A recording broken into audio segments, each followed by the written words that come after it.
Em 300 metros, use as 4 faixas da esquerda para seguir em frente. Não para de vir essa frase na cabeça, eu tento sair dela, ela fica vindo, cara.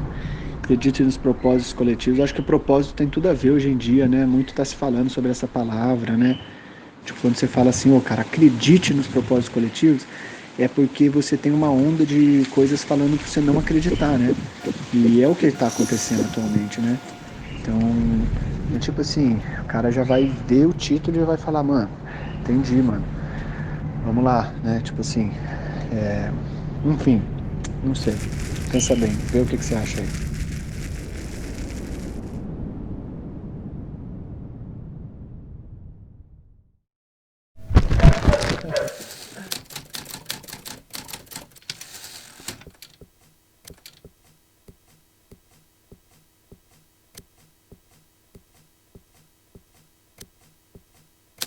Teve uma história que alguém me contou que eu nunca esqueço. Quando uma família que veio receber o alimento, o rapaz desceu, chamou a família e a moça saiu com um copo de arroz. Aí ele falou, mas o que é isso? Eu que tenho, né? Ele pensou, né? Eu que tenho que entregar comida, o que você está fazendo?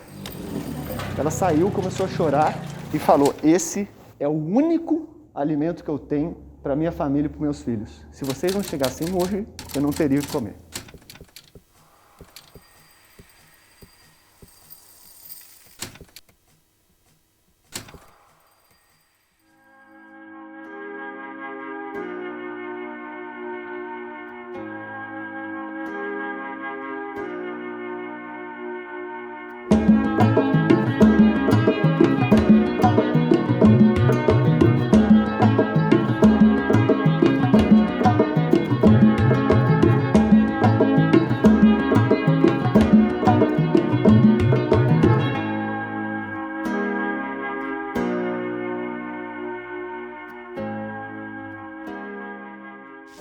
Esse sonho que começou para atender 250 famílias, né, do Campo dos Alemães, hoje se transformou no maior movimento da história da cidade de São José dos Campos para distribuição de alimentos.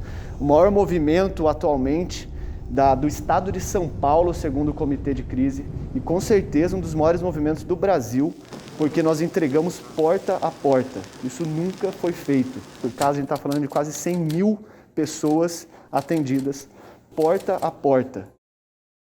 A gente começou com um grupo de WhatsApp ali, entre amigos, e tentando entender o que nós teríamos condição de ajudar. E ele, numa velocidade muito grande, foi tomando centenas de pessoas ali, e as pessoas já um pouco ansiosas, o que vamos fazer, o que não vamos. Me colocaram no grupo, né?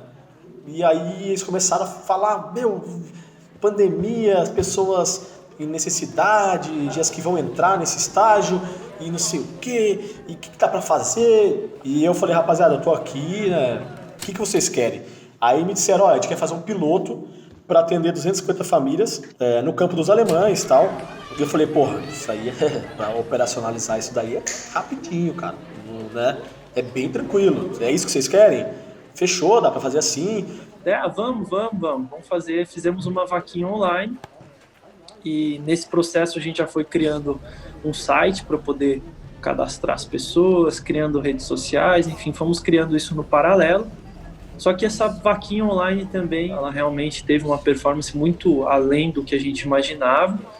A gente estava querendo captar, se não me engano, era R$6.000, a gente foi ali para centenas de milhares de reais, então foi bastante surpreendente. Isso acho que foi uma coisa que fez a gente pensar, tem muita gente, a galera quer colaborar e olha a oportunidade que está nas nossas mãos. Então, essa missão, ela não é uma obrigação. Ela é uma honra. E toda honra é uma responsabilidade, toda responsabilidade é uma honra. A gente entendeu também a região sul, a gente teria que superá-la, né? A gente teria que entender qual que é o universo de necessitados da cidade de São José dos Campos.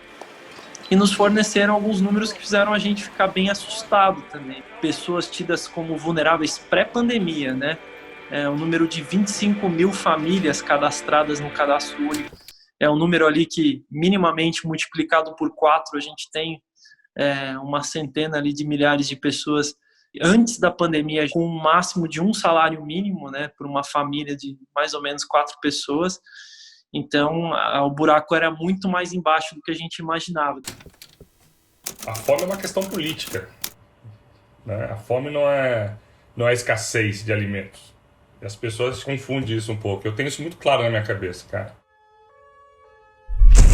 A devastating fire has swept through Notre Dame. Bom, se a gente parar para pensar que a Notre Dame pegou fogo e em menos de 24 horas tinham, sei lá, 5 bilhões de reais levantados para reformar a igreja, a gente vê que fome é uma questão política. As famílias que estão recebendo as cestas se cadastraram no site do projeto e foram mais de 20 mil. Elas estão recebendo alimentos, produtos de higiene e limpeza. E a partir do momento que a gente abriu um formulário de inscrição de famílias e o movimento saiu na Globo, em uma reportagem da Globo, aí foi o estopim. A gente foi para 23 mil cadastros. Mas imagina, a gente começou com um projeto para atender 250 famílias e de repente tinha uma meta de quase 1 milhão para ser alcançada, né? Que é o valor que seria dos kits emergenciais. A gente ainda chegou na questão, né? Precisamos entregar para as famílias, mas não pode ter aglomeração. Aí veio a ideia de entregar porta a porta. Dá trabalho, né? Aí, mas Renan, dá pra fazer? Aí foi a hora que eu dei o tiro no pé. Falei, dá pra fazer. E fez, cara, fez. Foi um desafio muito grande por alguns motivos, tá? E foi assim, a nossa primeira operação teve 7 carros, né? E aí, mais doações chegando, o site bombou de cadastro. Só hoje, 1.000 famílias de São José dos Campos foram atendidas. Faça parte do movimento São José dos Campos sem fome.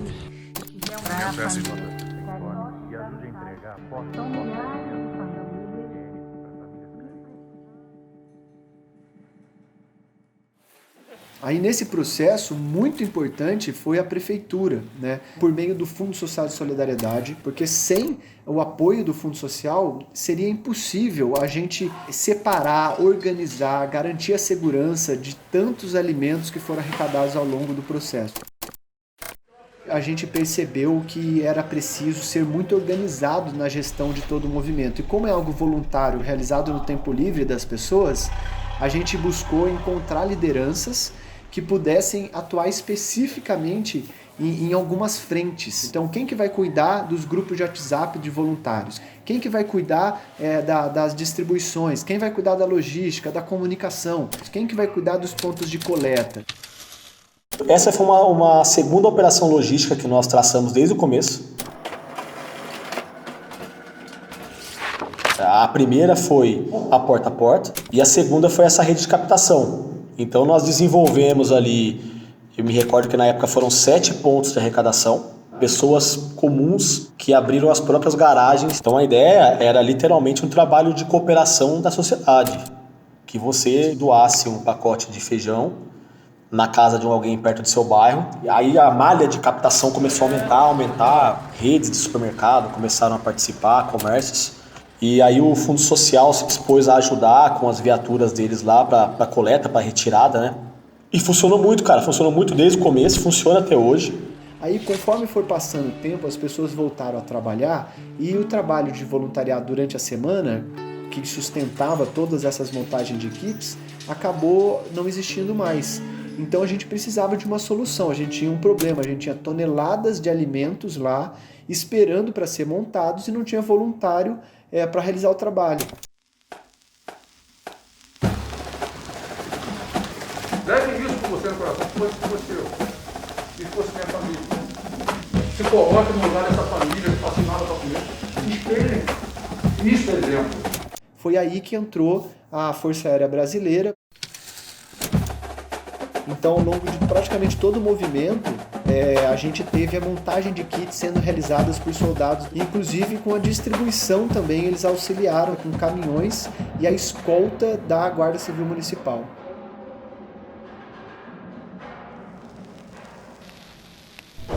É muito mais do que alimento.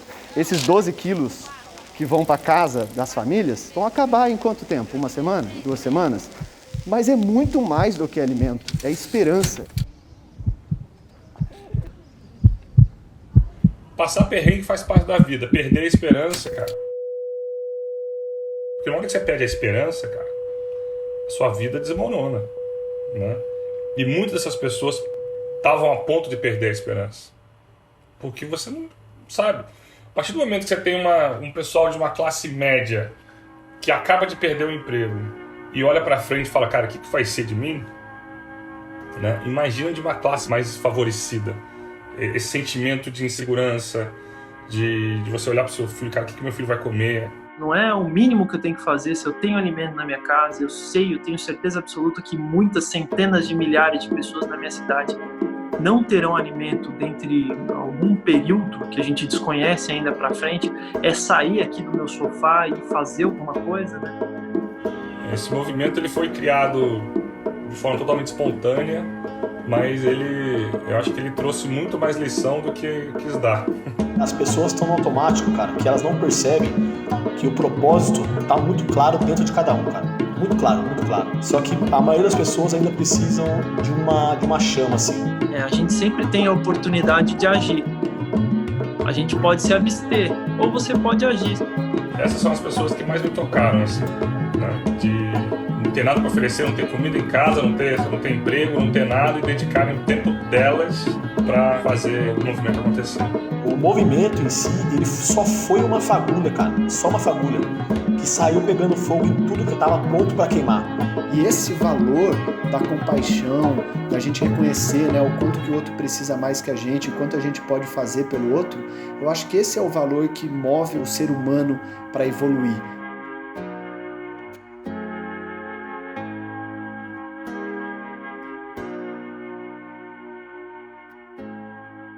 Então, é isso que eu aprendi e que gostaria que todo mundo ouvisse. Acredite no seu potencial, na sua capacidade de ação e, principalmente, acredite nos propósitos coletivos. Haja, comece.